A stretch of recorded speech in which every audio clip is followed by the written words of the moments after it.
Welcome to Regulate and Rewire, an anxiety and depression podcast where we discuss the things I wish someone would have taught me earlier in my healing journey. I'm your host, Amanda Armstrong, and I'll be sharing my steps, my missteps, client experiences, and tangible research-based tools to help you regulate your nervous system, rewire your mind, and reclaim your life. Thanks for being here. Now let's dive in. Hey friend, welcome back. And we're going to jump right into today with a bit of a confession, which is that I am a chronic over-explainer, which should surprise none of you at this point. But this is something that I didn't fully realize that I was doing as often as I was until my therapist pointed it out to me a few months ago. So I was talking to her and I was sharing a play-by-play of a conversation that I had had that week with my husband that just didn't feel very good. And she followed it up with some therapy something. And then eventually, very compassionately, delivered up this gut punch. She said something to the extent of, this is a loose quote, "You likely over-explain when asking for help because at some point in your life, you had to justify your needs for them to get met." I will repeat. You likely over-explain when asking for help because at some point in your life, you had to justify your needs in order to get them met.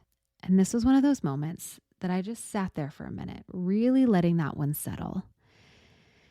And while I couldn't put my finger on a specific memory or early childhood example, the sentiment of what she said to me, I felt deeply.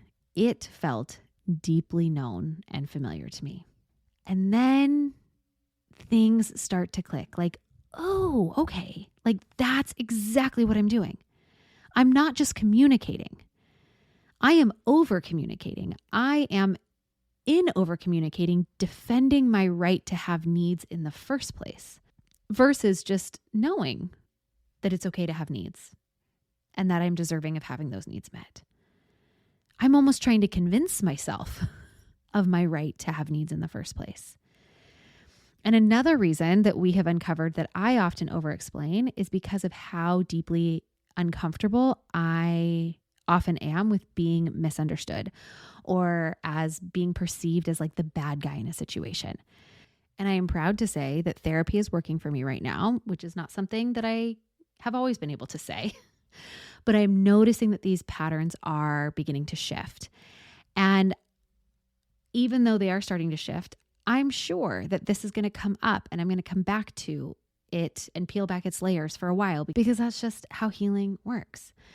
But if you've listened up to this point and any of this is resonating with you, if you find yourself repeating the same points, hoping that they're finally going to get it, or feeling anxious if somebody misinterprets you or doesn't understand your need or your feeling, if you find yourself adding unnecessary details to prove that you're being reasonable or apologizing just for expressing yourself, then you are probably doing the same thing.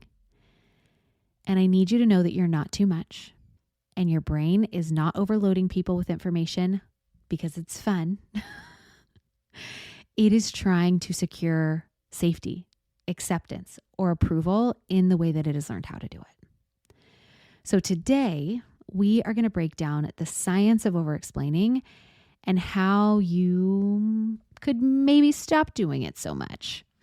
Let's start with what is over-explaining. Let's define what it is we're talking about. So over-explaining is when you give too much detail, justification, or background in a conversation, especially when it's not really necessary.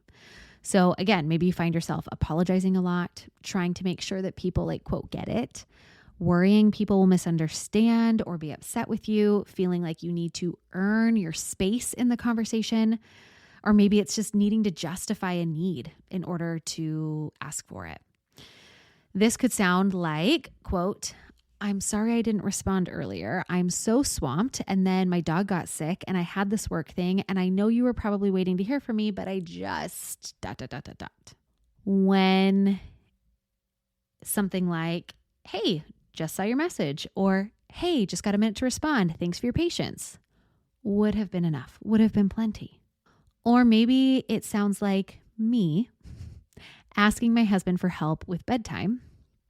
Quote, so I know that you're tired, but I am really struggling tonight. I've been up since 5 a.m. with the baby and I have a work deadline and I just could you handle bedtime tonight? If not, maybe that's okay. I'll figure it out. But I just thought I'd ask because dot, dot, dot, dot, dot. When what would have been everything I needed to say, quote, can you handle bedtime tonight? I'm really depleted. And here's the thing. They might say no. But if they do say no to your normally communicated versus over communicated version, they likely would have said no with or without the explanation. The over explaining is not about clarity. It is about trying to manage how other people perceive you, how other people feel about you, or how other people respond to you. And again, I want to be very clear here. It makes sense that you do this. It makes sense that I do this. And it is at an extreme disservice to me and cultivating the types of relationships that I want in my life. Now, let's talk a little bit about the science of over-explaining. So over-explaining is a nervous system response. It is an adaptation to some past lived experience. If in the past you were dismissed, things like, hey, it's not a big deal, lighten up, Francis. If you had to prove your feelings were valid, if in the past you were punished for getting things wrong, or if conflict felt really unpredictable or unsafe, maybe in your past your reality was denied or questioned, or you were blamed for things that weren't at least fully your fault or weren't your fault at all. Maybe in your past, being misunderstood meant losing people or being hurt, or silence in your home carried tension. These are all things that your nervous system adapted to by explaining itself into safety. So here is what happens in our brains. When you over-explain, you are activating your social engagement system to some extent. Now, maybe it's from a regulated place, but usually it's from kind of a fawn, dysregulated place. This is a part of our nervous system that tries to connect. And when coming from a place of dysregulation, it also comes to appease or to negotiate safety through communication. Underneath that, there's that threat response. So your amygdala has flagged, hey, this interaction is potentially unsafe. Maybe not physically, but it's emotionally risky. Maybe you're asking for something and you're going to be perceived as too much, or you're asking for something that you feel like you really need and you might not get that need. So your brain fills in every possible gap. It anticipates every objection. It preemptively defends against rejection or anger or disappointment. So over-explaining equals trying to control how others perceive you so that you can stay safe. It is a form of hypervigilance. You are scanning for how they might react, what they might think, whether they'll be upset with you, whether they'll say yes or no, and you're trying to manage all of that through your words. My therapist's observation for me that I learned to justify my needs in order to get them met, I think is an origin story for many of us. If your caregivers were dismissive, critical, or inconsistent, you likely learned that expressing a need wasn't enough. You had to make a case for it. You had to prove that it was legitimate. You had to earn the right to be cared for.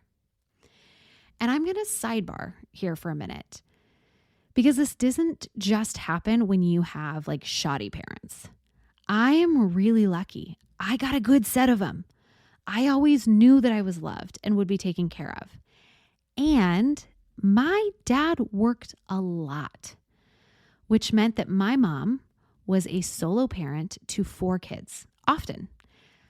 I was the oldest, which meant there was almost always somebody in my family system with more immediate pressing needs than mine.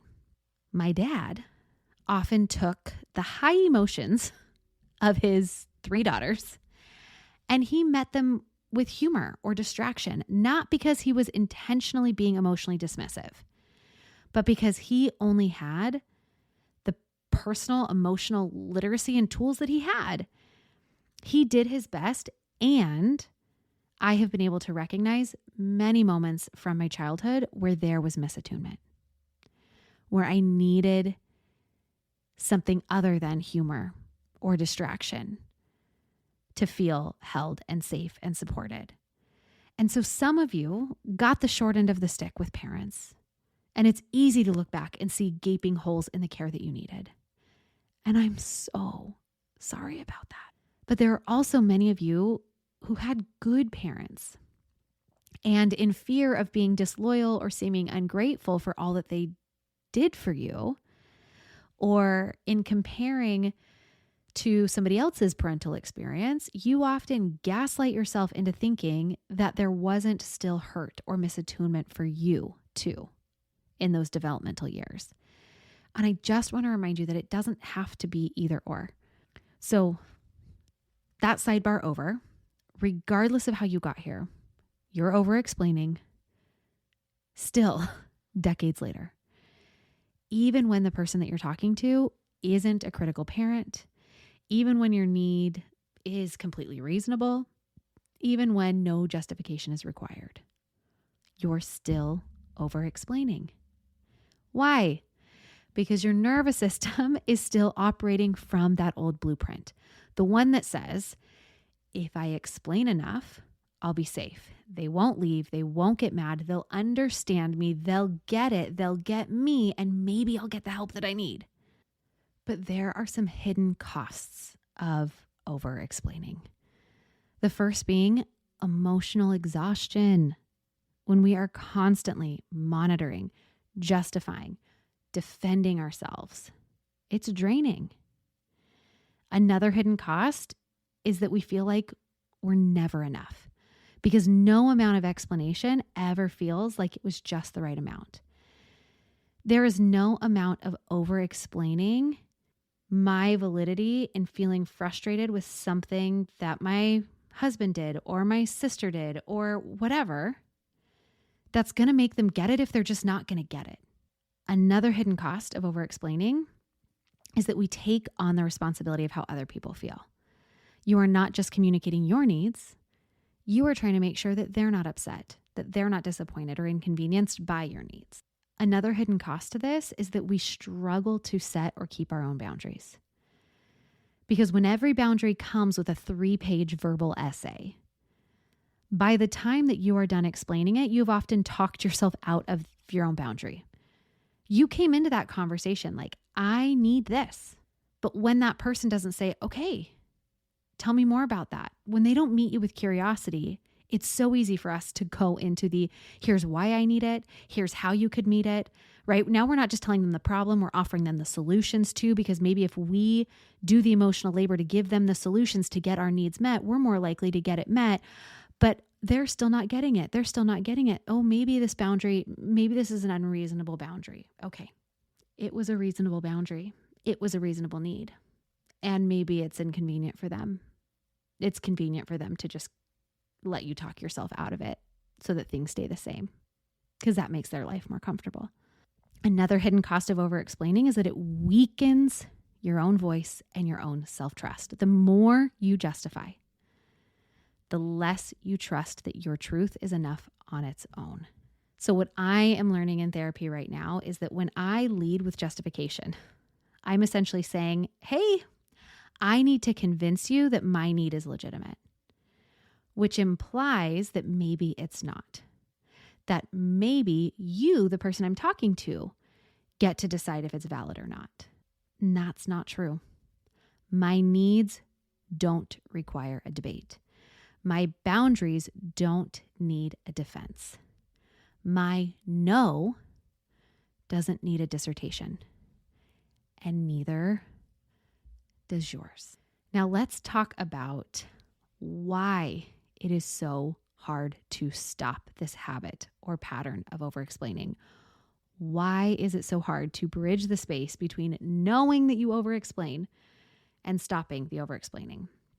And I'm going to give you 4 reasons to consider. Number 1 is that your brain fears being misunderstood.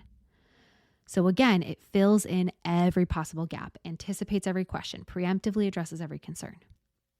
Number 2 is that silence feels unbearable. If you state a need or a boundary or a feeling, and then your partner, your friend doesn't respond, that pause after you speak can feel dangerous, can feel like rejection.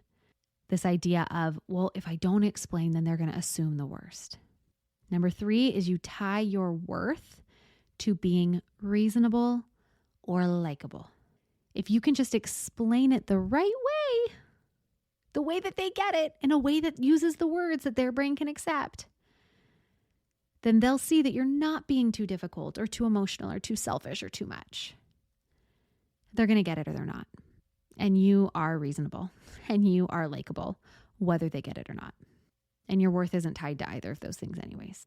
And number 4, I think this is the biggest one around why we struggle to stop over-explaining, is that we do not fully trust ourselves with ourselves. And when we don't fully trust ourselves, we rely on others agreeing with us to feel valid. If they don't understand, or if they push back, then maybe I'm wrong to need what I need. And again, I'm sharing so much of this from what I'm noticing in myself, that I over-explain most when I'm asking for something that I am afraid will be rejected or judged, or that I'll seem like too much. Asking my husband for help, over-explain. Setting a boundary with a client, over-explain. Saying no to something that I don't want to do, over-explain. Because somewhere deep down, I don't trust that my no or my need or my boundary is legitimate on its own. I feel like I have to justify it. I have to build a case for it, make it more palatable for the other person. And honestly, I'm getting to a point where that's just exhausting. That's exhausting. I'm over it. Not just for me, but it's also probably exhausting for the people that I'm talking to. Because when you over-explain, you're not actually inviting connection. We're performing, we're managing, we're trying to control the outcome. And that just doesn't feel good for anybody. And it also, oftentimes in relationships where somebody is just committed to misunderstanding you to begin with, because they don't want to change, they don't want to see their part in the discord, your over-explaining, your more words is actually just giving them more justification to view you as the problem. And when you're not aware of this, that is one of those things that deepens your system's need to, we'll explain more or use different words, or we get angry and we say the spiteful thing, because if I can hurt them the way that I'm feeling hurt, then they'll know. And I can tell you that for me, that has worked 0% of the time. So we've talked about what it is, why we do it, why it's so hard to stop. Let's talk about how. Like, how do we stop over-explaining? How do we actually change this? How do we change and stop a pattern that has been wired into our nervous system for decades? And I'm going to share with you 5 practical tools. Number 1 is to notice when it happens. Awareness is always step 1, because you cannot change what you do not see. So I want to invite you to start paying attention, to ask yourself, maybe in the moments or maybe retroactively, like, am I over-explaining right now? Or did I over-explain in that conversation? Asking yourself, what am I afraid will happen if I don't explain so much? Am I trying to control how they perceive me?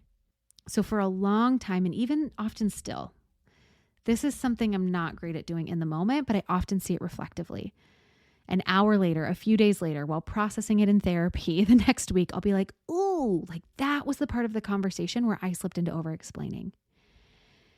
And for a long time, a lot of what therapy actually looked like for me was me sharing in detail the back and forth dialogue of a conversation, acknowledging where I overexplained and how I overexplained. And then I would just point blank ask her, what could I have said instead? I need you to give me an example of the words. I was so lacking in context for how to express myself without over-explaining that I have probably asked her to help me retroactively script things at least 30 times because I needed my brain to be exposed over and over and over and over again to what it could sound like to express a need, to say no, to set a boundary, or make a request without over-explanation. Because I'm not sure that I've done that ever in my entire life until recently. And so when you are noticing, be so gentle with yourself. Notice without judgment. Just notice. Number 2 is to use the one sentence rule. What this is I challenge you to say what you need in one clear sentence and then stop. So instead of, hey, I can't make it this weekend because I've been really overwhelmed lately and I have to clean my apartment and catch up on laundry and I promised my cousin I'd call her later. Try a text that says, I can't make it this weekend, but I would love to see you another time. That's it. Full stop. If they ask follow-up questions, you can elaborate, but you do not need to lead with the entire backstory. Your one sentence is enough. Or maybe it's more relational of, hey, when you did this thing, it hurt my feelings. When you did this thing, I felt disrespected. Leave it there. Not, hey, when you did this thing, I felt disrespected because of this and my past and here's the other times that you've done this before and that person is either going to meet you with curiosity, with, hey, I'm sorry, that wasn't my intent. Maybe they'll meet you with an apology and repair or, hey, tell me more about that so I can do differently next time. Or they're going to meet you with defensiveness or dismissiveness. Well, that's not what I meant. Or, well, I don't know why. I don't know why you felt that way. One sentence. And how a person responds to your one sentence, reasoning, boundary, feeling expression is going to tell you a lot. Number 3 is to embrace the pause. Ooh, this is the hardest one for me. After I speak, I have to actively resist the urge to fill the silence. When you make your one sentence, let it be awkward if it needs to. Your system is going to perceive that silence as danger. It's just space. Let it be space. Let your words land. The right people do not need a flood of information to understand you. And the wrong people are not going to understand you even with the flood of information. Let them be the one to ask the follow-up question. So practice tolerating the discomfort of not knowing exactly how they're receiving what you said.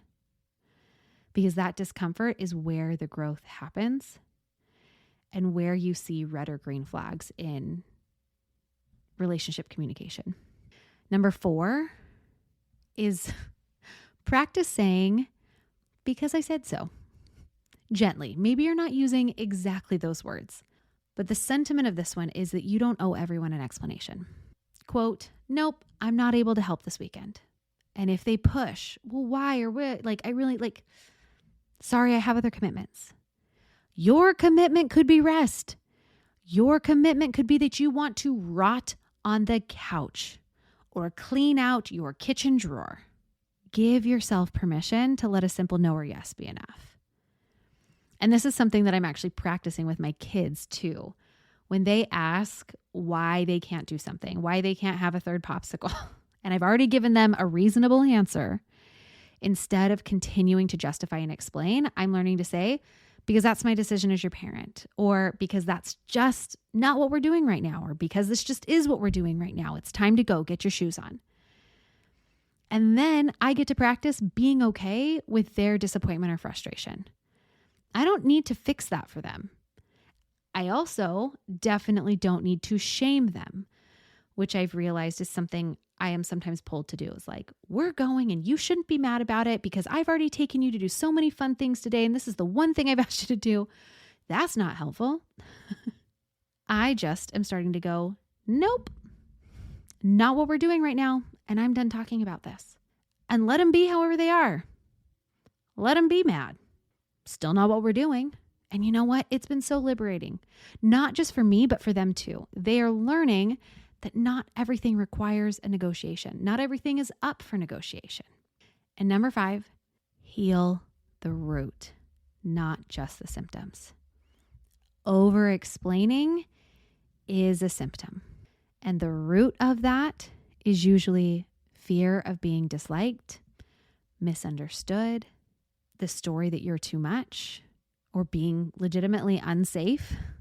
Something like therapy can help you process the origin story, those moments where you learned that your needs required justification. Coaching or other therapeutic modalities can help you see how those past experiences are showing up for you in the present moment. Doing some inner child work, some parts work can be especially helpful here. That part of you that's over-explaining.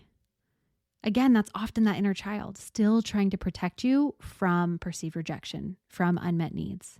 And then somatic practices, breath work, grounding, body awareness. These things can help you to regulate your nervous system in real time when you feel that urge to over-explain. It can help you sit with and have capacity for the discomfort that comes from the silence or being misunderstood. And the goal here isn't to never explain yourself. It is to explain yourself from a place of choice, not compulsion. Because here's another thing that my therapist and I have been working on. And it is checking my intentions before I speak. Why? Why are you asking that question? Is it to try to change them? Is it trying to express you? So ask yourself, am I explaining to be seen? Am I hoping to change their mind? Am I hoping if they understand better, then they won't think that I'm wrong or too much? Like, why am I still talking? Ask yourself that. Why am I still talking? And if it is about clarity or vulnerability or deepening a relationship, an explanation may serve you. But if you're still talking and it's about managing somebody else's discomfort or avoiding conflict or justifying yourself, your needs, your boundary, your over-explaining is likely self-abandonment in disguise. Not every space is safe for your truth or for every piece of your truth. Not every person has earned access to all of your inner world. Even some people in your lives who you think ideally should be safe for all of that. Save your energy for people who want to understand you, for people who want to meet you with curiosity, who want and are able, not those who just want to debate or dismiss you. So much of this is about discernment.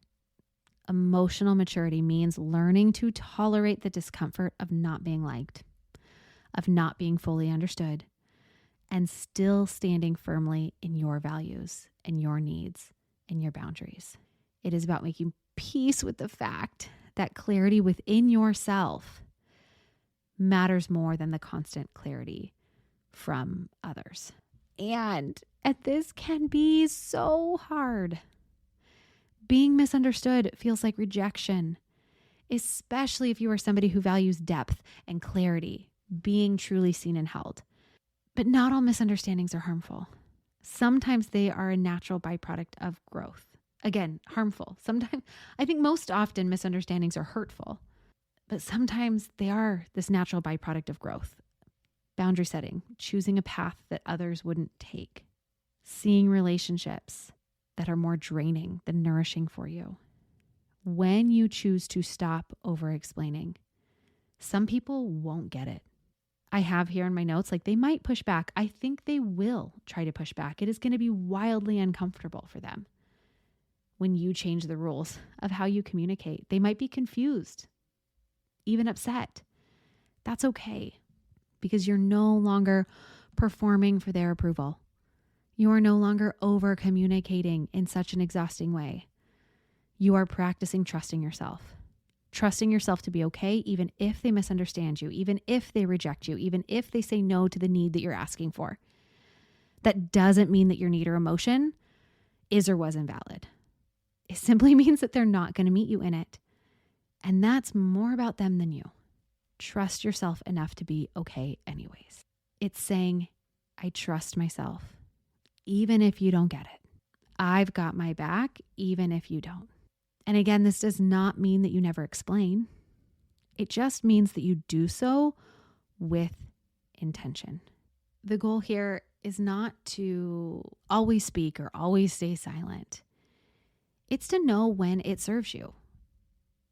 Over-explaining can alienate you from yourself, but remaining misunderstood all of the time, never offering the vulnerability of an explanation, can alienate you from others. So the sweet spot is knowing when more needs to be shared and when your piece matters more than being understood.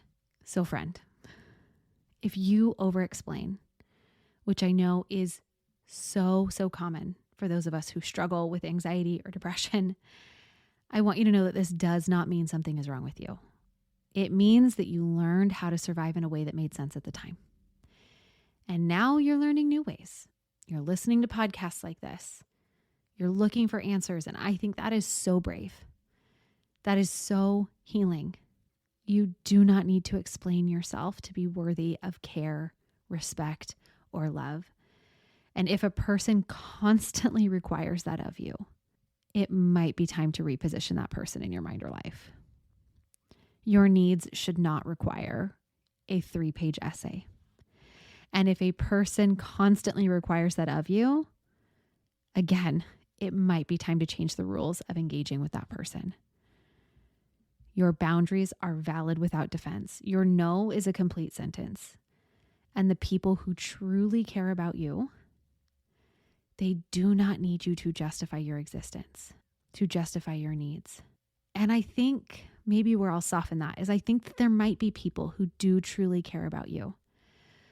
But their wounds are so deep. Their wounds are maybe so unseen or unmanaged to them that they can't see feedback as anything but a fight. And again, there is no amount of over-explaining that you are going to be able to do to get them to a place where they are willing to meet that in themselves so that they can respond to you with more compassion and more curiosity. The thing, if anything, is going to get them to see that. It's simply going to be because you stop playing the game of over-explaining and you set the example for what it looks like to just have your back and disengage. Start small. Practice the 1-sentence rule. Embrace the pause. Notice when you are explaining to be safe versus explaining to be seen. And get help when it's available to you, when and where you can. Get help noticing and shifting this pattern if you need it. I would not have been able to develop this skill on my own. Maybe you do this in therapy. There are a number of folks in our regulated living membership who book one-on-one sessions with our practitioners to do this deeper work all the time. My hope for this episode was to maybe point out something to you that maybe you didn't know about, or maybe you did, but you didn't have words for it or next steps to take. And maybe this conversation offered you a little bit of that. All right, here's our 3 takeaways. Number 1, over-explaining is a nervous system response. If you learned that you had to justify your needs to get them met, or if your feelings were dismissed or your reality was questioned, your brain adapted by explaining itself into acceptance or safety or understanding. Number 2, the cost of over-explaining is self-abandonment.